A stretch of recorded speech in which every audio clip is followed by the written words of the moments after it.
Ayan, dyan, ano yung ganun ito.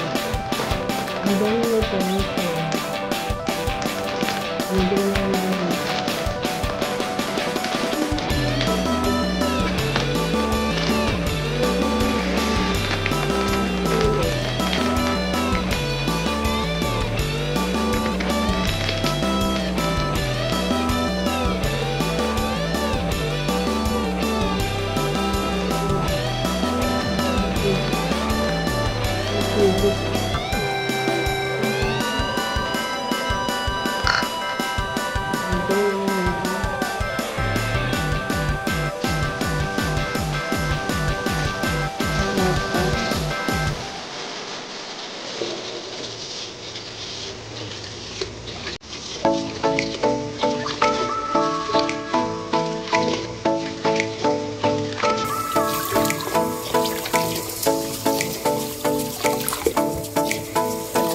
Pangalawang hugas na ito, guys.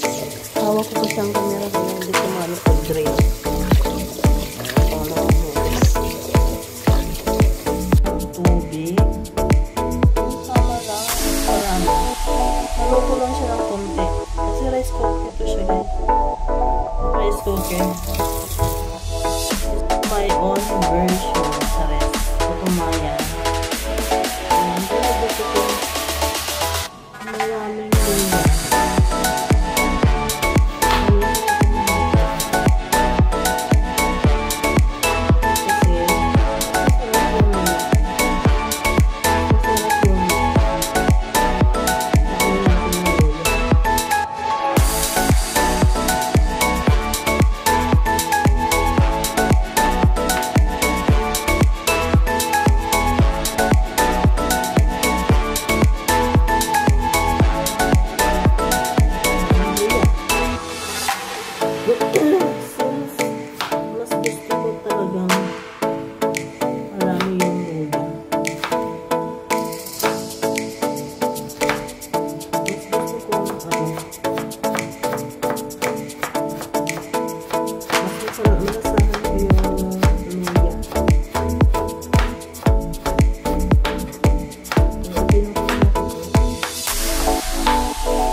Itong ginger, gusto ko ilagay mo para malasa siyang ginger, guys.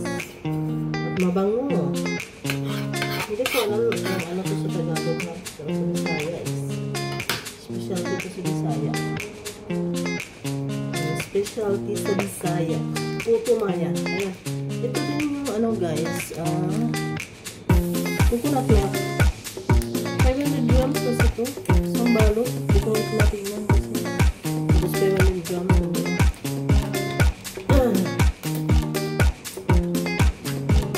Lagyan ko dito. Saka siya dito.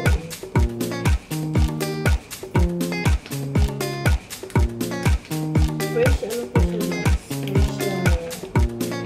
Fresh talaga siya ng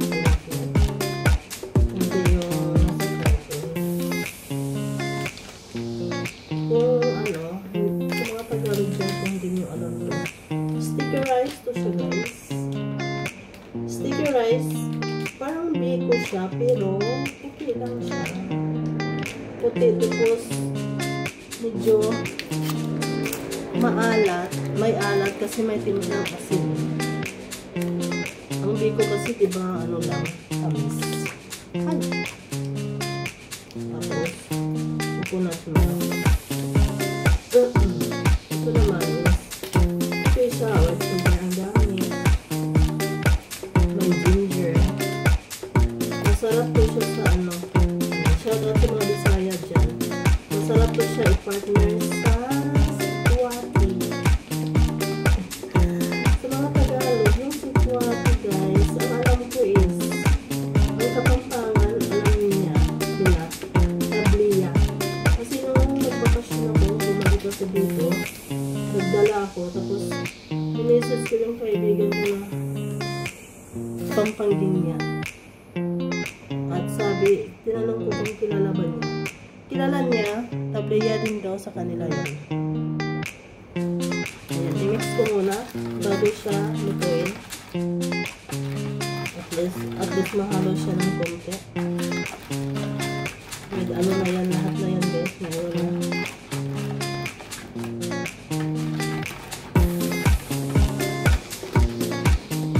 Yan yung wok natin guys. Ang laki. Kasi 1 kilo ba naman?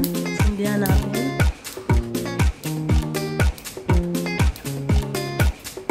Ayan. Hi muna. Kasi ilalagay lang naman. Pag ano na, pag start na ng kulo, saka natin hinaan. Ayan. Ayan siya. Kailangan natin to halo-haloin talaga siya.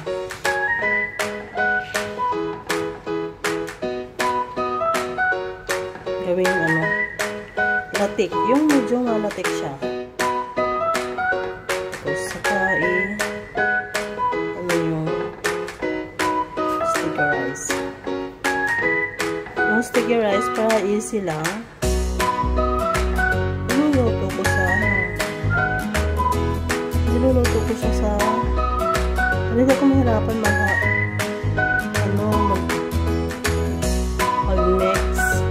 Ayan, dyan. Ito yung hula. Sticky rice. Nasa rice cooker siya. Ayan, hininaan ko na yung apoy. Hindi siya mabigla ang kaya hindi mabigla yung luto. Namoy ko na yung